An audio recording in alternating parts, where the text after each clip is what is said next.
अस्सलाम वालेकुम my dears. I hope that आप सब ठीक होंगे। माय डियर्स, आज का हमारा टॉपिक ऑफ डिस्कशन है magnetic quantum number.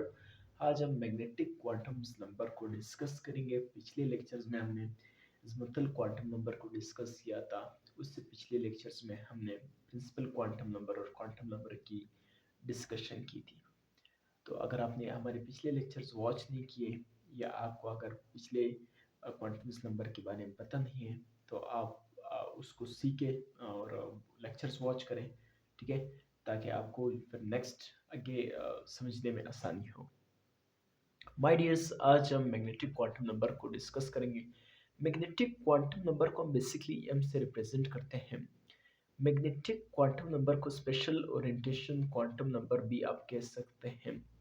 Magnetic quantum number हमें ऑर्बिटल्स के बारे में बताता है। एक शेल है, उसके अंदर कितने सब शेल है, फिर सब शेल्स के अंदर कितने ऑर्बिटल्स है, ऑर्बिटल्स की फिर शेप क्या है, उसमें नंबर ऑफ इलेक्ट्रॉन्स कितने होते हैं। ये तमाम चीज़ें हमें ऑर्बिटल्स के बारे में बताने के लिए हमें कौन बताता है, मैग्नेटिक क्वांटम नंबर हमें ऑर्बिटल्स के बारे में बताता है। यानी मैग्नेटिक क्वांटम नंबर की मदद से हम ऑर्बिटल्स को डिस्कस करते हैं, ठीक है। और ऑर्बिटल्स का जो स्टडी है, जिसमें मैंने आपको पिछले लेक्चर्स में कहा कि एज़िमुथल क्वांटम नंबर्स हमने मल्टीपल स्ट्रक्चर्स या फाइन स्ट्रक्चर से डिस्कस किया। प्रिंसिपल क्वांटम नंबर को हमने स्पेक्ट्रल लाइन से डिस्कस किया। इसी तरह ऑर्बिटल्स को हमने ज़ीमैन इफेक्ट से हमने डिस्कस किया, जिसमें हमने मैग्नेटिक फील्ड को स्पेक्ट्रल लाइंस मैग्नेटिक फील्ड के अंदर प्लेस की। इससे हमें ये पता चला कि वो क्लोज लाइंस से, यानी छोटे छोटे लाइंस में वो डिस्ट्रीब्यूट हुआ, ठीक है माय डियर्स। तो उस डिस्ट्रीब्यूशंस को, उस ज़ीमैन इफेक्ट, उसे हम ज़ीमैन इफेक्ट कहते हैं। फिर उस क्लोज लाइंस को, छोटे छोटे लाइंस जो स्पेक्ट्रल लाइंस से आपने डिस्ट्रीब्यूट किया, उसे हम ऑर्बिटल्स कहते हैं। तो ज़ीमैन इफेक्ट से हमने ऑर्बिटल्स को डिस्कस किया, ठीक है। इसका एप्लीकेशंस क्या है, इसमें हमने मतलब मैग्नेटिक क्वांटम नंबर हमें क्या बताता है, मैग्नेटिक क्वांटम नंबर हमें ऑर्बिटल्स के बारे में बताता है, ठीक है। सपोज हम पहला एप्लीकेशन शुरू करें, यहाँ पे हम थोड़ा सा डिस्कशन करेंगे, फिर मैं अपनी बात को कंक्लूड करूँगा, ठीक है। Number of orbital of subshell, कि एक सबशेल में कितने नंबर ऑफ ऑर्बिटल्स हैं, एक सबशेल में कितने ऑर्बिटल्स हैं, ठीक है माय डियर्स। जिसका फार्मूला क्या है, एम एम यानी मैग्नेटिक क्वांटम नंबर 12+1। इस फार्मूले की मदद से हम नंबर ऑफ ऑर्बिटल्स फाइंड कर सकते हैं किसी भी शेल का, कि एक सब शेल में कितने नंबर ऑफ ऑर्बिटल्स हैं। सपोज माय डियर्स, मैं सबसे पहले थोड़ा सा कैमरे को सेट कर लेता हूँ ताकि आपको पूरा नजर आ सके, ठीक है।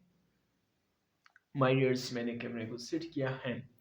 इसमें आप जिस तरह देख सकते हैं कि एस सबशेल्स के लिए मैंने आपको बताया था कि एल की वैल्यू 0 रहेगी, पी सबशेल्स के लिए एल की वैल्यू 1, एम सपोज, ठीक है। अभी मैं सबसे पहले ये बताऊं, डी सबशेल्स के लिए एल की वैल्यू 2, एफ सबशेल्स के लिए एल की वैल्यू हमारे पास 3 रहेगी, ठीक है। सपोज पहला सबशेल यानी एस सबशेल्स के लिए मैं ऑर्बिटल्स फाइंड करना चाह रहा हूँ। तो एस सबशेल के लिए एल की वैल्यू क्या थी, 0। तो 2 एल की जगह इस फार्मूले में मैं प्लेस करूँगा, तो एल की जगह मैं 0 पुट करूँगा, तो 2 को 0 से मल्टीप्लाई करेंगे 0 हो जाएगा, यानी हमारे पास क्या आएगा 1। तो एस सबशेल के लिए एक वैल्यू आएगी, यानी मैग्नेटिक क्वांटम नंबर क्या होगा, 0 होगा, एक वैल्यू हो गई। इसी तरह पी सबशेल्स के लिए एल की वैल्यू हमारे पास क्या थी, 1। अगर इस एल की जगह मैं 1 प्लेस कर दूंगा तो 2 1 2 प्लस 1 यानी 3 सब शेल, 3 ऑर्बिटल्स हमारे पास आए। एस के लिए एक ऑर्बिटल, फी के लिए हमारे पास 3 ऑर्बिटल, -1 0 +1। किस तरह, जैसे यहाँ पे आप देख सकते हैं पी सब शेल क्या था, डम्बल शेप लाइक स्ट्रक्चर था, पिछले लेक्चर्स में मैंने आपको बताया। अगर इसमें इस तरह 3 डम्बल्स एक सेट पड़े होते हैं जब मैग्नेटिक फील्ड नहीं होती, जब इसको हम मैग्नेटिक फील्ड में प्लेस करते हैं तो एक पी एक्स, एक पी वाई, एक पी जेड हमारे पास बन जाता है, P X P Y P Z. यानी ये पी सबशेल्स के 3 ऑर्बिटल है, P X P Y P Z. इसी तरह डी सबशेल्स के लिए एल की वैल्यू क्या है, 2। तो इस फार्मूले में प्लेस करो, एल की जगह 2 लगाओ तो 2 टू 4 प्लस 1 5 5 सब शेल हमारे पास आए, -2 -1 0 +2 +1, तो D X Y D Y Z D Z X D X square D Y square D Z square, ये आपको याद करने की ज़रूरत नहीं है, आपको बस ये पता होना चाहिए कि डी सब शेल्स के लिए 5 ऑर्बिटल्स है। सही है माय डियर्स। इसी तरह एफ सब शेल्स के लिए हमारे पास एल की वैल्यू क्या थी 3, तो एल की जगह आप 3 लगा दे, 2 2 3 6 +1, यानी एफ सब शेल्स के लिए हमारे पास कितने ऑर्बिटल्स आएंगे, 7 ऑर्बिटल्स आएंगे। किस किस के, देखिए एक एस सब शेल का 3 पी के, ठीक है, और टोटल कितने 7 ऑर्बिटल्स आएंगे किस सब शेल में, एफ सब शेल में।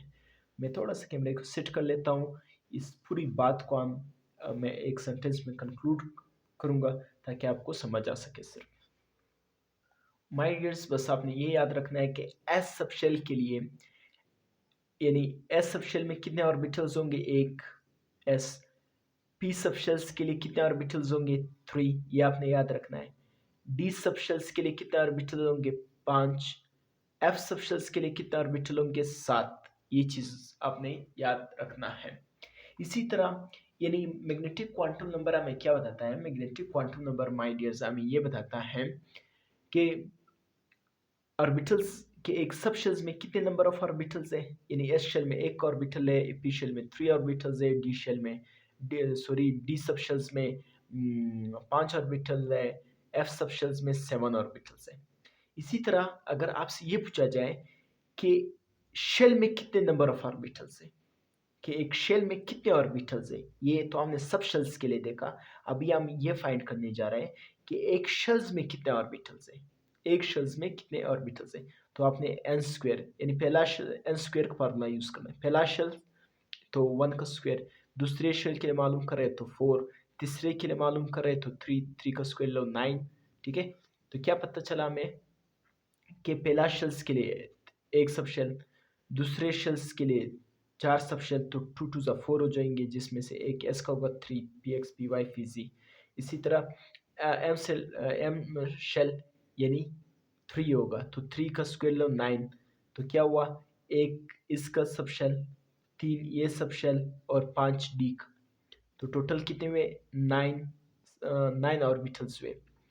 इसी तरह एन शेल्स के लिए कितने ऑर्बिटल्स है, तो एन की वैल्यू 4 रहेगी, तो 4 4 जा 16, तो 16 ऑर्बिटल्स एन शेल्स में रहेंगे। एक एस होगा, 3 पी होगा और 5 डी के होंगे, एफ के 7 होंगे, तो टोटल 16। तो अगर आपने number of orbitals in shell में फाइंड करना हो तो ये फार्मूला यूज़ करें। पहले शेल्स के लिए तो पहला लगाया 2, दूसरे शेल्स के मालूम कर ले 2 लगा दे, तीसरे के लिए 3 लगा दे, चौथे के लिए 4 लगा दें, ठीक है। तो हमें ये पता चला कि अगर आप पहले शेल्स के लिए मालूम करना चाह रहे हैं तो एक शेल होगा, दूसरे के लिए 4 एक पहले शेल्स के लिए एक ऑर्बिटल, दूसरे के लिए 4 ऑर्बिटल्स, तीसरे शेल्स के लिए कितने ऑर्बिटल्स होंगे, एक एस का होगा, 3 पी के होंगे, 5 डी के होंगे, यानी 3 3 3 9, टोटल 9 सब ऑर्बिटल्स होंगे। चौथे शेल्स के लिए यहाँ पे आप 4 लगाए तो टोटल 16 ऑर्बिटल्स होंगे, ठीक है माय डियर्स। इसी तरह अगर आप ये फाइंड करना चाह रहे हैं कि number of electrons in orbital में कितने रहेंगे, तो इसका कोई फार्मूला नहीं, क्यों, क्योंकि मैक्सिमम नंबर ऑफ इलेक्ट्रॉन किसी भी ऑर्बिट में two with opposite spin 2 electrons होंगे, ठीक है माय डियर्स, जिसको हम पेयर्ड इलेक्ट्रॉन भी कह सकते हैं, जिसे हम फील्ड ऑर्बिटल भी कह सकते हैं, ठीक है माय डियर्स।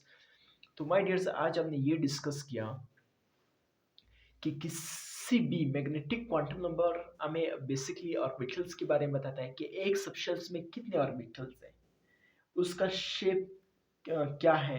तो हमने ये देखा कि अगर s सबशेल होगा तो एक ऑर्बिटल, p सबशेल होगा तो 3 ऑर्बिटल, d सबशेल होगा तो 5 ऑर्बिटल, अगर यहाँ पे अब जिस तरह आपको नजर आ रहा है, और f सबशेल होगा तो 7 ऑर्बिटल्स।